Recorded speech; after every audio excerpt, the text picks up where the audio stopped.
Mr. Yang, in the 1950s, Congress participated in a shameful episode known as the Second Red Scare, when fear of foreign communists infiltrating our society and our government resulted in many unfounded accusations and prosecutions, led in part by Republican Senator Joseph McCarthy, that led to the ruin of countless American lives.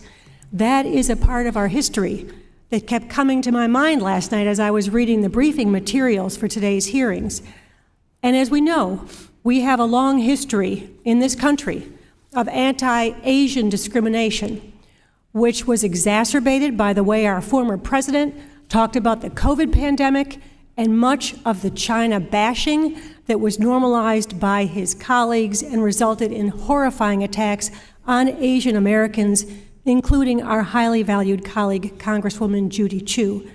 So, Mr. Yang, how can we address real risks to our intellectual capital and our national security without allowing anti-Asian discrimination that should be anathema to all Americans and is contrary to the fundamental foundations of our democracy? Thank you very much for that question. Narrative is key in the first instance. Once we engage in overblown narrative, that results in bad policies. As one example would be the discriminatory land laws that were passed in Florida recently. Yes, again, we do have national security concerns with the Chinese government, but to result in land laws where Chinese citizens are not allowed to own property in this country, just solely on this baseless fear, is the type of sledgehammer that I am talking about rather than using a scalpel.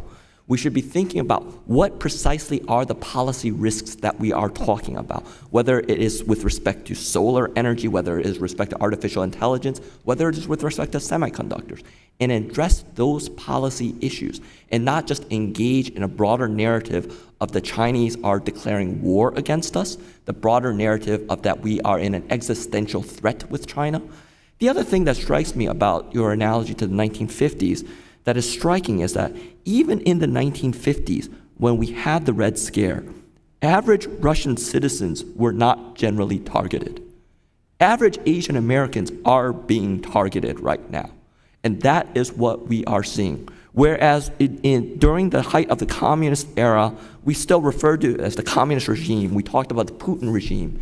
Now we just talk about the Chinese, or maybe we talk about the Chinese government or the CCP.